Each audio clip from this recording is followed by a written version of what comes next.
Tbo2 here. This is my review for Doctor Who Legend of the Sea Devils. I'm sorry if I don't sound quite right. I've got a bit of a cold, but let's get right into it.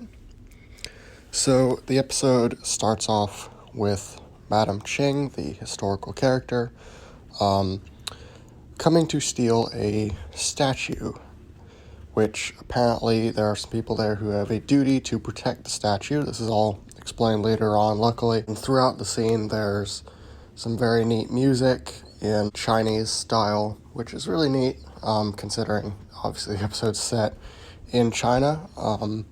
It's very cool that they kind of delved into that for the kind of atmosphere of it. The statue in question, I believe there's been like pictures leaked of it before. It's kind of a sea devil holding what appears to be some kind of baby, I don't know. Ching cracks the statue and a sea devil kind of comes to life from it, and it's got a kind of laser sword. The TARDIS materializes and the characters are all kind of adorning kind of Chinese style outfits, except for Dan, and it's kind of made up as funny because he's in like a pirate outfit, which is kind of funny. And there's kind of the continuation of that joke from the last episode where Yaz is very happy that they're finally on a beach. However, the Doctor is not happy because the TARDIS supposedly was pulled off course to there. And in that scene, there's a little bit of banter between the characters, and I feel like it was decent. I feel like a lot of interaction between the Doctor and the companions was needed in Series 13, but it was lost because of just how plot-focused Series 13 was. So then we go back to that Chinese village, and now there's quite a few sea devils with their laser swords, the people under attack, and turns out that main sea devil actually is able to speak, which is never explained, but I do think it's a neat little detail. So the Doctor briefly catches the sea devil in a net, but he does cut his way out, and then is picked up by a flying pirate ship. And I think the Doctor says, like, since when did Sea Devils have a pirate ship? And he says, since me. And I thought that was all that was going to come of it, and it was just, the Sea Devils have a pirate ship now. But now it's actually explained where they got it, which is neat. So it turns out that Madam Ching was after that statue because it had info on a treasure she was after, apparently. It was at that time when I noticed that the talking sea devils seemed to be doing so through a necklace with like a crystal on it, so maybe that explains the fact that sea devils really haven't ever talked before. The backstory on that guy, he was captured by humans and then turned into the statue, but we'll get to that, how that was done. And now they're sending out this big creature. I did not catch the name of the creature. I don't know why. I couldn't remember it for the life of me. One thing I will say about the episode is that at this point there's a lot of like underwater shots, and they are pretty beautifully shot. Like if you look at the water, it's very like colorful on the top, and there's a lot of really cool underneath the water shots. There's one later on that maybe doesn't look as good because it's kind of just CGI. But the real ones with real water look genuinely good. Also, just a random thing that I noticed is that, I don't know about Yaz, but Dan probably hasn't ever experienced like the TARDIS translation circuits, so why is he not questioning how he can suddenly understand people in 19th century China? I don't know why he's not questioning that. The man whose father was killed by Madam Ching, I probably should have mentioned that earlier. I don't remember this guy's name, and it seriously bugged me throughout the entire episode because they like never called him by name, at least not that I noticed. But Dan goes with the man.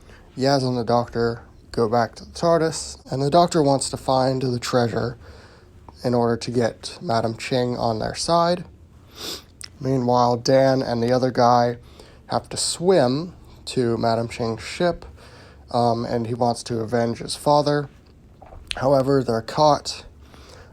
Dan tries to bargain, which I thought was kind of a neat little scene, saying that they could be like the crew. And that kind of brings about the point of why Madam Ching wants the treasure, because her crew actually was captured and held for ransom. The TARDIS arrives in the past on Ji-hun's ship, and Ji-hun is the guy to whom the treasure belonged. They arrive right as a Sea Devil also arrives. I think it's the same one from earlier. And turns out Ji-hun is working for them. That is actually proven to be incorrect later on. And then they travel back to the future at the shipwreck of that same ship. And that's the CGI I was talking about, where we see the TARDIS kind of underwater with an oxygen bubble around it. And it's very clearly CGI, and it's not as pretty as the normal water shots, I would say. And this is kind of our first instance of Thasmin kind of coming back, as the Doctor says, "Not a bad date, am I?" So I don't know if the Doctor is still kind of oblivious to Yaz, or if that was kind of a hint that maybe she wasn't. But what they notice is that the ship is actually not there, which doesn't make much sense. But then, as it turns out, the creature from earlier comes up and starts pulling the TARDIS down into the Sea Devil base, back to Dan and Madame Ching. The whole world and the stars have been disrupted, supposedly, by Ching's actions. Again, this is something that's explained later on. I'm glad it is. So now that the Doctor is with the Sea Devils, she's going to question them about Ji-hun. Yeah, the Sea Devil base, it's really interesting. It's got a very seaweedy design. I'm sure that's not amazingly surprising. They show them the ship of Ji-hun, which is actually the flying one from before, so they fitted it to their needs, basically. So now it's confirmed what it is that the Sea Devils actually want, which is this keystone. Ji-hun has actually been kept alive all these years, even though it's like hundreds of years after he should have been not alive. But he supposedly cooperated with the Sea Devil to keep his men safe, but wasn't actually siding with them. So the keystone is actually hidden with one of his men, who obviously by this point is long dead, and it's been passed down through the generations, basically. But what is the keystone? The keystone supposedly has power over life, time, and matter, and is Sea Devil technology. So the Doctor tricks the Sea Devil to think that she has the keystone, but he doesn't fall for it because the creature from earlier has found it. And where did it find it? With Madame Ching and Dan, and that, combined with what I said earlier, might give you a hint. Then the Doctor flies the Sea Devil ship up and then jumps onto Madame Ching's ship, and it turns out the guy that was with Dan and Madame Ching actually has the keystone, because it's his family to whom the keystone was passed through the generations. And it's revealed now that the Sea Devil, the one that I like referring to him as the captain of the Sea Devils, kind of pirate twist and things, had been frozen in time by the keystone. But now that he has the keystone, and now the Sea Devil puts the keystone in the ship, and what it is planning to do is rotate the entire Earth on its axis so that the poles melt and the entire Earth is flooded. So that's one aspect I kind of like. The Sea Devil's plan ultimately is pretty consistent with what it has been in the past for them and the Silurians, kind of bringing the Earth back to when they ruled it, in a sense, and allowing them to rule it once again. And then there's this big sword fight with the Sea Devils, including the Doctor, which I just found kind of weird, because obviously the Doctor isn't big on weapons. It doesn't surprise me much that the pirates might do that, but like, why would the Doctor be okay with engaging in this sword fight? Unless it was self-defense, but it seemed pretty offensive. And then you even had like Yaz and Dan doing it as well, which I just found weird. It's like, where do they get these skills? I think there's a joke later on about Dan, like, somehow that having something to do with his mom, which is weird, but maybe a nice callback to Flux. And then a neat little detail is that the Sea Devils in this fight, when they kind of scream, it does sound like how they did in the classic series, which I thought was a neat little touch. Otherwise, all the other Sea Devils are pretty much silent, except for the captain, who, as we already mentioned, he talks. Ji-hun actually kills the captain, and obviously the Doctor's not exactly okay with that, but to be fair, Doctor, you were using a sword earlier, and probably cutting up a couple of the other Sea Devils, So are you just like not okay with the captain being dead, but you're okay with the others? I don't know, I'm confused. So then Yaz and Dan are kind of sent off to play their part, and they have a little moment alone, and Yaz does ask Dan, have you told the doctor about my feelings for her? And Dan says that he thought Yaz would have. So yeah, that plot line still continues a little bit, and does get actually, I wouldn't say resolved, but it does get a little more later on in the episode. Meanwhile, more Sea Devils are coming, so Dan is put in charge of the pirates in order to kind of defend while the Doctor and Yaz go to stop the turning of the Earth. And what I like in this scene is that Dan is given some much needed kind of assertiveness, and he's definitely in charge, telling the others what to do, and being very stern, I guess, toward the Sea Devils, saying, like, you know, we're gonna protect the ship, you won't get past us. I feel like Dan's characterization was a little flat in Flux, so at least now he's kind of being a bit more assertive rather than just kind of being there in the background. But they are surrounded by Sea Devils, but then Dan literally swipes them dead in one swing. And that's where that little thing about him getting his skills from his mom comes from. But I think that's just a little bit far-fetched. He would not have held his own that well, I think. So that's one teeny complaint I have. Meanwhile, the Doctor short-circuits the machine so that apparently the place will become the densest on Earth so that nobody can leave it. And that'll also stop the turning of the Earth. And in that moment, we get kind of the, at least for this episode, we get the resolution of Thasmin, in which the Doctor finally admits she would want to date Yaz, but feels like she can't because she just feels like she can't stop on one place or one person, which I feel is kind of in character for the Doctor, except it's like, how do you account for River Song, and what do you know? She does get a mention, but that's about it, just a mention. Anyway, they need to get out of there, and Ji-hun comes along to sacrifice himself, because of course he does. And of course the Doctor hesitates briefly, but ultimately he just kind of leaves him to do that, which, again, I just feel somewhat morally dubious. The Doctor now has Ji-hun's treasure, supposedly, as well, and gives that to Madam Ching. Supposedly, the guy who had the keystone, he's going to stay with Madam Ching as his part of his crew.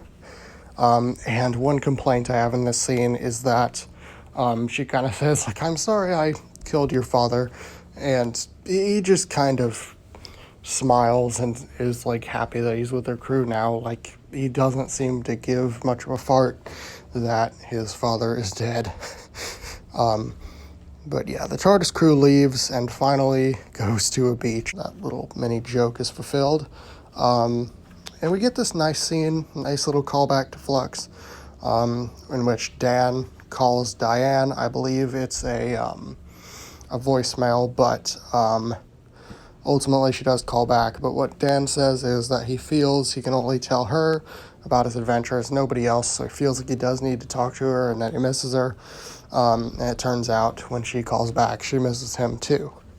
So it's a nice callback, maybe hinting at next episode we'll maybe get to see those two together again, which I feel like would be nice. The Doctor and Yaz share a moment in which the Doctor says she can't fix herself to anyone or anywhere, which is pretty much what I said earlier, but ultimately she just feels that sooner or later time runs out and it's going to hurt, like, because nobody can last forever, nowhere can last forever. They just decide to live in the moment, basically. And throughout this, there's a nice little piano variant of 13's theme, I believe. I could be wrong on that, but it sounded nice anyway. So yeah, that's basically a summary of the whole episode. What did I think overall? So overall conclusions, as I said, I think it was beautifully shot. Had decent acting believable plot, good for the Sea Devils, who I thought were decently done in this. I feel like it would have been nice if they were a little noisier, but, you know, because, like, a lot of them that weren't the captain kind of just stood around silently and only really made noise when they were, like, screaming during the sword fight. But, yeah, they were fine. The acting on the characters, it was decent. I think Yaz and Dan as companions, they were okay in this, but not great. I feel like Yaz and Flux had, like, a certain degree of authority and assertiveness that I feel like kind of went away as the series went on, and this is no exception. It's only kind of there, and I'm glad that Dan got a little bit, but ultimately, I don't think it's enough, really, to make them really that great. The supporting cast was all right, but I don't think the writing was amazing. Kind of like that one bit where the guy doesn't care that his father's been killed, even though he literally wanted to, like, swim all the way after Ching earlier to kill her. He just doesn't care by the end of it, which I just don't care for that writing. I think the issue of Thasmin was handled okay in this. I'm kind of curious where it's going to go, if anywhere. I kind of feel like it's mostly tied up at this point, so I'm not sure where else it'll go. But I feel like ultimately they are going to leave each other, which makes sense, obviously, since it's going to have to lead into the new Doctor and the new showrunner. So, yeah. And ultimately, I think this was a decent episode. I'd give it maybe a 7.5 out of 10. I feel like a lot of Jodie's episodes, especially recently, have been a bit stronger, and I feel like this was no exception. Although I do feel like, in the same sense, this was no exception, that it really wasn't too terribly much greater than, say, any of Jodie's other specials or than Flux. A solid episode for what it was. Again, not perfect, but I think it was fun, you know. Certainly wasn't boring to watch. So yeah, that was my review of Legend of the Sea Devils. We only have one more 13th Doctor episode to go. I'll see you then. I've been Tebow2. Be sure to subscribe, to follow my Instagram, Tebow2IT, to follow my Twitter, which is also Tebow2IT, to join my Discord, and lastly, to have a nice day. Goodbye.